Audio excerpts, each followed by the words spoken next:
Okay, so today's topic is Sonnet 116 by William Shakespeare, which is for class 11 ISC. So, the first thing that we should know about Shakespearean sonnets is that Shakespeare always divided his sonnets in a very systematic way.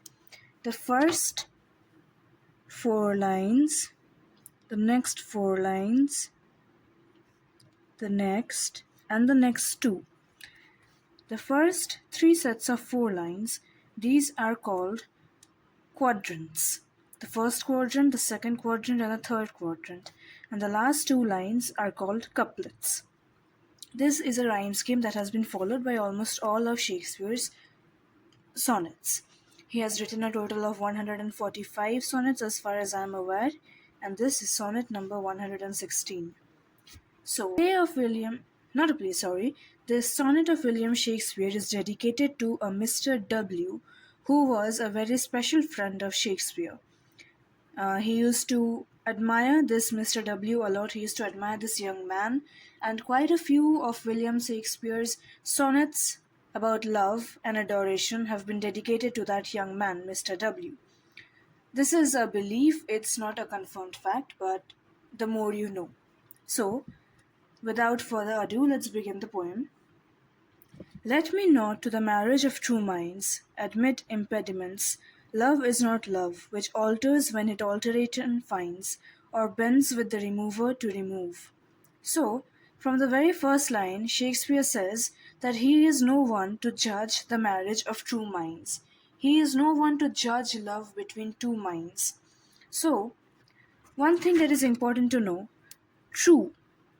This word true is very important because often many a times we see that people only marry because of wealth, materialistic desires, or an attraction to physical appearance. But true minds, minds which really love each other, who really admire each other and they really, really care for each other, true minds.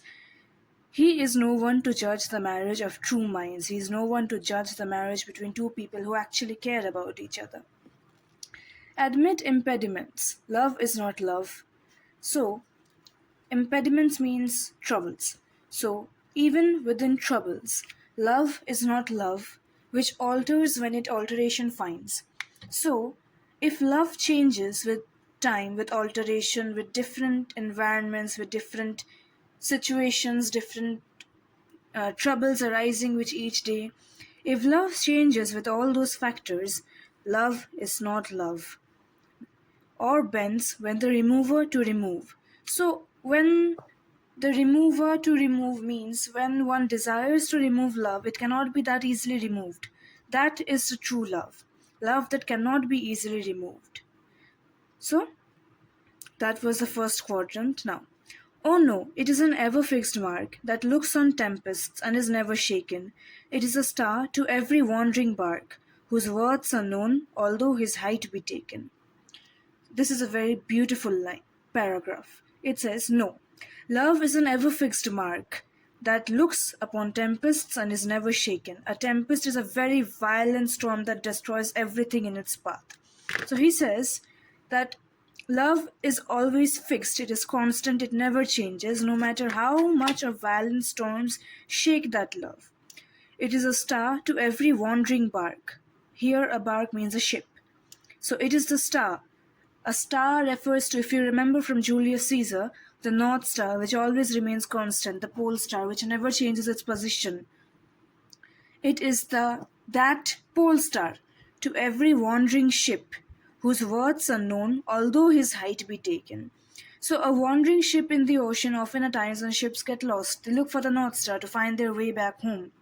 So in that very same way, a lover might look upon their love, which is the star. They look upon their love to find their way back to life, to hope. Whose worths are known, although his height be taken. So, Shakespeare says that love's degree cannot be measured. Love is not measurable, it is abstract, it is a feeling, but its height can be taken. Which means with time and with actions of one lover towards the other, the degree of love, the compassion, the feeling of oneness, of belonging that one has, that measure can be taken. That was the second quadrant. Now the third quadrant. Love's not time's fool, though rosy lips and cheeks within his bending sickle's compass come. Love alters not with his brief hours and weeks, but it bears out even to the edge of doom. So he says, okay, so this is a personification first of all. Time, T is in capital. So he personifies time and says, love is not fooled by time's passing. Love cannot change with the passage of time. Though rosy lips and cheeks with his bending sickle's compass come.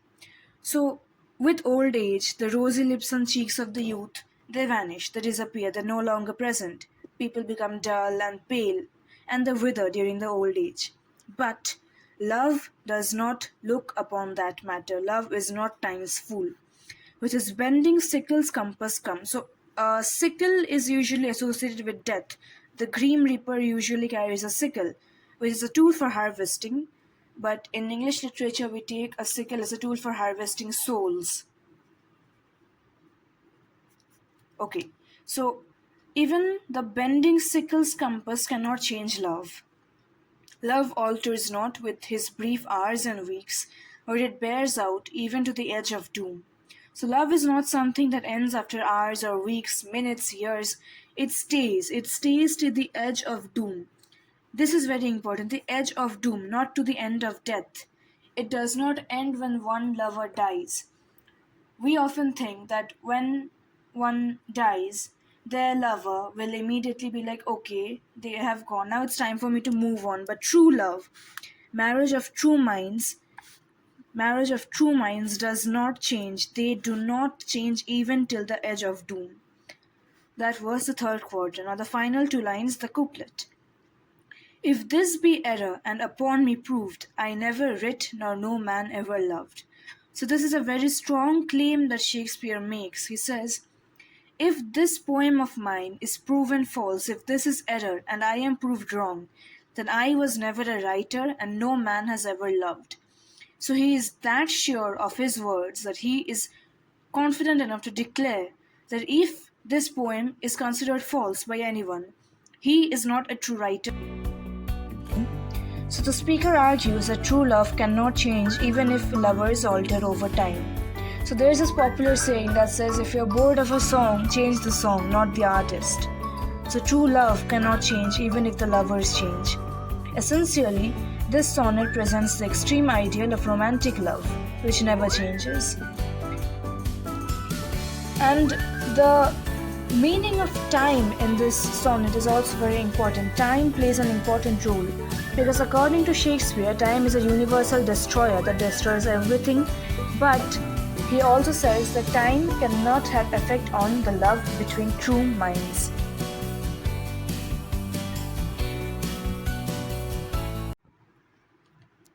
The poem begins with the poet stating that he does not object to the marriage of true minds. He maintains that love is not true if it changes with time. True love should be constant regardless of difficulties. Then he makes a nautical reference that has also been made, alluding to love being much like the North Star. It is to sailors, a never-changing guidance. Let me not, to the marriage of true minds, admit impediments. There is no reason why two people who love each other, should not be together. Love is not love, which alters when it alteration finds. If love changes, it is not truly love. Love should not stop, even if something is altered. That looks on tempests and is never shaken. Love does not shift, change, or move. It can withstand even the most harrowing of storms and can remain undefeated. Shakespeare personifies love as intangible and not something that can be defeated by something tangible as a storm. Whose worth unknown, although his height be taken. Love's worth cannot be measured, but he tells the readers that over time, one can measure love through the lover's actions. Sickle is associated with death in literature. So that was all about Sonnet 116 by William Shakespeare. So this poem celebrates love in its raw form. It's a rather lovely poem if you look at it through the eyes of an English laureate. So that's all for today. Thank you for watching, and forever yours, Echoes of English Literature. Thank you.